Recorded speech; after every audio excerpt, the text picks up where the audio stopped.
Hello to newcomers and returning subscribers. Welcome to this video on An English View on Porto, and today we are going to be predicting the FIFA Club World Cup. We're going to start with the group stage predictions, which at the time of recording is before the Champions League final, and then after the Champions League final we're going to be looking over to the knockouts. Starting with Group A, we've got Palmeiras, Porto, Al Ahly and Inter Miami. The group of life, arguably. Definitely a very open group. On the Porto side of things, on paper, we should be the strongest team. And with Rodrigo Moura performing and Amu having a lot of contributions this season, it puts us in a decent position. The season was not good at all, but he did end it on a relatively strong note. They made the best out of a bad situation, but they definitely can't underestimate this group. It's also worth noting that Porto have not played a competitive game since the final day of the season. There's been no continental football or cup finals for Porto to play in, so they've had a rest, and they'll have some warm-up friendlies for the tournament, including a North African side in Wydad Casablanca. I'm happy with the midfield Porto have with Alan Varela and Steven Eustáquio. I definitely think that will give us a good chance against these three opponents. Defensively, there is a question mark. We expect Perez to start. Marcano will probably start as well. My thinking for Porto in these three games is that Palmeiras game could go either way, and then I think they'll beat both Inter Miami and Al Ahly. Let's look at the home nation in this group, Inter Miami. Currently sixth in their league. I'm sure people will know who the big name players in the squad: Lionel Messi, Luis Suarez, Sergio Busquets. Not the youngest players. And then aside from that, Inter Miami's squad's not particularly strong, and they've been inconsistent in the league in the last 8 games. So they're a bit of an unknown, but they've certainly got a fairly high potential in terms of their chances. Despite being first this season, they've been underwhelming compared to previous years. The key players is to look out for Victor Roque and Felipe Anderson. In Copa Libertadores, they have won every game and kept 4 clean sheets in 4 games. They're going to be one to look out for, even if they aren't the strongest. They will be a wild card in this group for sure. And then there's Al Ahly, who the last time they played Palmeiras, they got a win against them in the Club World Cup, thanks to a penalty shootout win. Al Ahly are also no doubt the biggest club in Africa. In the regular season, Al Ahly finished second in the Egyptian league behind Pyramids. In the championship round, they had won the league thanks to 6 wins, a draw and a loss. The player to look out for, I would say, would be Mohamed El Shanawi, the long-time goalkeeper, who's also done well for the national team as well.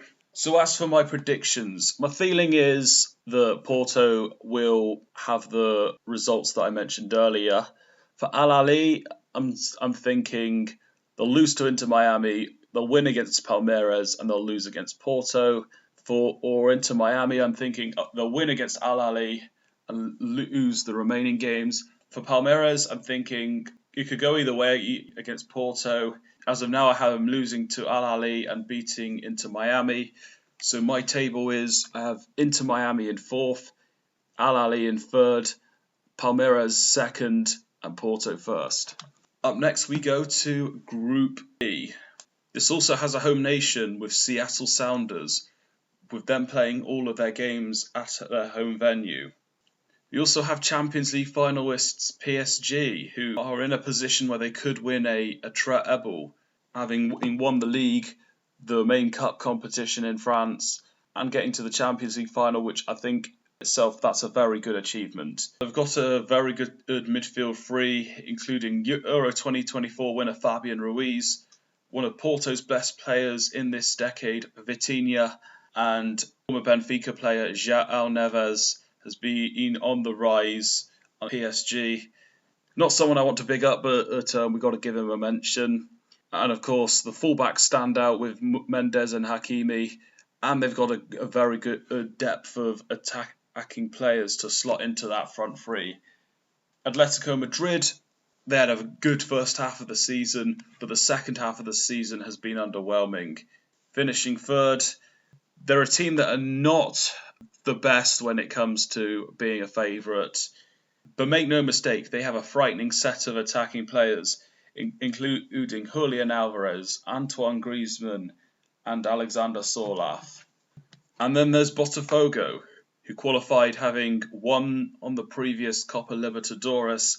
However, this season they have not been as good. Currently 11th in the Brazilian Serie A, knocked out of the third round of the Copa do Brasil, lost the Supercopa of Brazil to Flamengo. In the Copa Libertadores, they did manage to advance, but finished second on goal difference and 2 points ahead of third place Universidad de Chile. So as for my table prediction, I'm going to say that PSG finished first.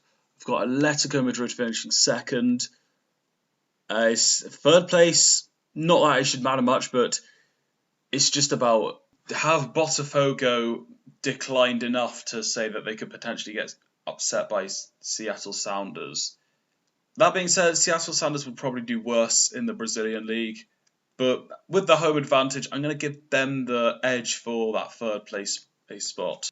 And then in Group C, we've got 3 Bs and an A, as we've got Bayern Munich, Benfica, Boca Juniors, and Auckland City.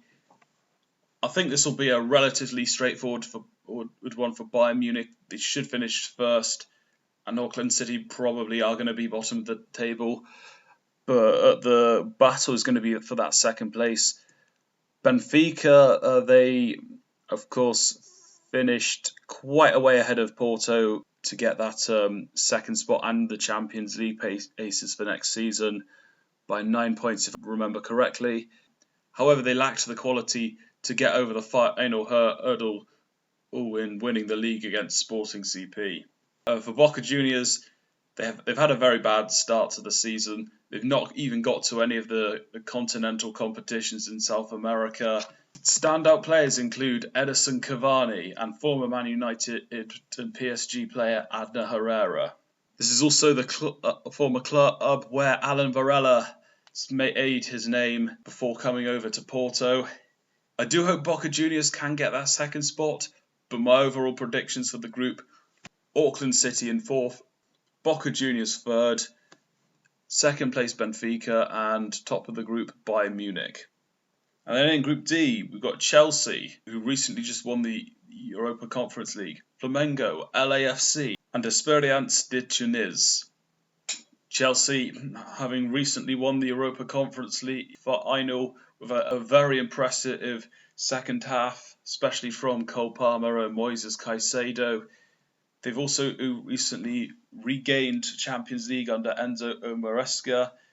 Chelsea have a good crop of players that can compete in this Club World Cup. And then there's Flamengo, who recently beat Palmeiras to go 1 point behind them and possibly get back that first place spot in the league. Flamengo even have former Porto fullbacks Alexandro and Danilo. And then at LAFC, who are a fairly new club, I think they'll believe that they can get to the knockouts, though it won't be easy. And then, of course, Esperance de Tunis from Tunisia, previous Champions League winner, but I don't think they'll really be in the race.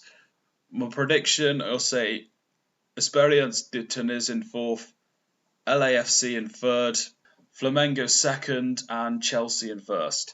And in Group E, Inter Milan have a very favourite group up against URR Red Diamonds, River Plate, and Monterrey. And Inter Milan on the verge of possibly winning the Champions League of the time of recording. Their defence is fantastic. They've got a brilliant striker in Lautaro Martinez. I don't know what their mindset's going to be into this Club World Cup. At the height of their powers, they can win this, but I don't know what the mentality is going to be like for them. But that being said, they should still have enough to finish first.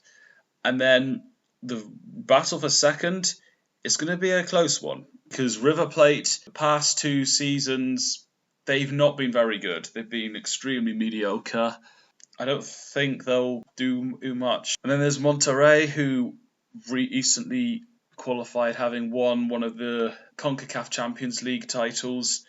So race for second. I'm going to say Monterrey get 4th, River Plate get 3rd, And my surprise prediction, second place, Ura Red Diamonds, a Japanese club that previously won the AFC Champions League. This is possibly the biggest club in Japan, if not the Far East. I think this is a very close race, but I'm going to give it to Ura Red Diamonds. And then Group F, there's no heavy hitter, so it's a fairly open one to go off.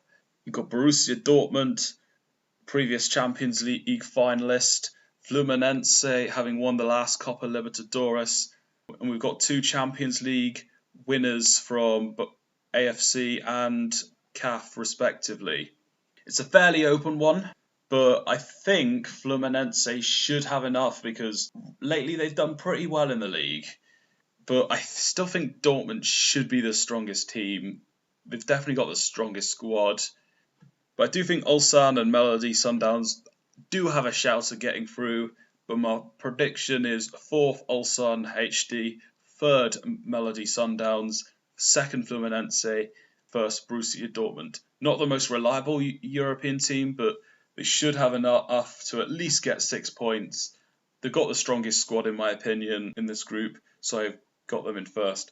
And then to Group G, we've got Manchester City, Juventus, Wydad Casablanca, and Al Ain. Manchester City, no trophies for the first time in a while. They should have enough this group. And then Wydad Casablanca, who did win the league around 2022, they could have a shout. And then you've got a Juventus team that are recovering from a bad season. And Al Ain from UAE. This should be a relatively straightforward group. I've got 4th Al Ain, 3rd Wydad Casablanca, 2nd Juventus, 3rd Manchester City. Of all the faults of the top two, they should have enough to get through, and Manchester City are definitely better than Juventus. And now Group H, finally, where we've got the biggest club in the world against a new kid on the block in Al Hilal, and two other underdogs, Pachuca and Red Bull Salzburg. And Real Madrid are under new management until after Carlo Ancelotti's departure to Brazil, as former player Xabi Alonso comes into the helm. They should have enough to win this group. Al Hilal, however, with players such as Mitrovic, Sergei Milinkovic-Savic, Ruben Neves, former Porto player, he might be coming back to us, who knows. They've got a good squad that has taken them to trophies in the past few seasons. Pachuca, previous champion of CONCACAF, and then Red Bull Salzburg, they found their way in here after being on the waiting list, the criteria of teams that have been in the UEFA Champions League for 4 years straight. My prediction, though, I don't want to completely write off Red Bull Salzburg because I think they could challenge for second if they're at their best, but I think they'll be 4th. 3rd, I'll say Pachuca. I don't know enough about them, but I don't want to completely rule them out either. 2nd, Al Hilal, and 1st, Real Madrid. So now for my knockout predictions. Let's start with the first game of the round of 16, Porto vs Atletico Madrid. If this is to have a 50-50, Atletico Madrid generally are better when they're the underdogs. As much as Porto haven't had that great season, I feel like it's going to be a underwhelming game. It goes to penalties and Porto advance. And then Bayern Munich versus Flamengo. Who knows? Flamengo could pull off an upset, but I think Bayern Munich will go through. Inter Milan versus Fluminense. Now, my thinking was Inter Milan will get through pretty much no problem. But signs from that Champions League final, and I expect Fluminense are going to be better than the teams that they faced. Will Inter Milan mentally be in a place to seriously compete? I'm not sure, but it's closer than I initially anticipated, and I'm actually going to give Fluminense the upset victory. And now Man City versus Al Hilal. I've got Man City to get to the quarterfinals. PSG versus Palmeiras. PSG should get through, and congrats on their Champions League win, even though I didn't really want them to. Chelsea versus Benfica. Chelsea should be getting through. Borussia Dortmund versus URR Red Diamonds. Borussia Dortmund should have more than enough to get through. Real Madrid versus Juventus. Real Madrid surely has to win. And up next, let's go down here. PSG versus Chelsea. I think Chelsea could and give them a game, and on their day could knock out PSG, but I don't think that's going to be the case. And I think Paris Saint-Germain are going to go to the semi-finals, and I think Real Madrid are going to beat Borussia Dortmund. And then to the left side, Porto versus Bayern Munich. I think Porto could upset at Bayern Munich. We've seen Bayern Munich win in the Bundesliga, but not at their most convincing. But I still think Bayern Munich will get to the semis. And Manchester City, I think, should be able to beat Fluminense. And then on the two semi-finals, Bayern Munich versus Man City and PSG versus Real Madrid. For the first semi-final, I think Manchester City should have enough to get there. And then PSG versus Real Madrid, a close one. But I think Real Madrid should just about have enough to get to the final. And then Manchester City versus Real Madrid final.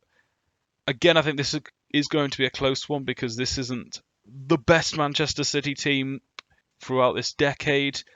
But I think when you've got Pep Guardiola, the experience he has had, he's got a lot more experience compared to someone like Xabi Alonso. Even if Real Madrid do have a better team, Manchester City also still have a good team despite the ups and downs they've had this season. And I'm going to pick them to win the Club World Cup. What do you think of my predictions? Let me know yours in the comments below. Who will you be supporting at the Club World Cup? Let me know your thoughts. Until next time, Forza Porto.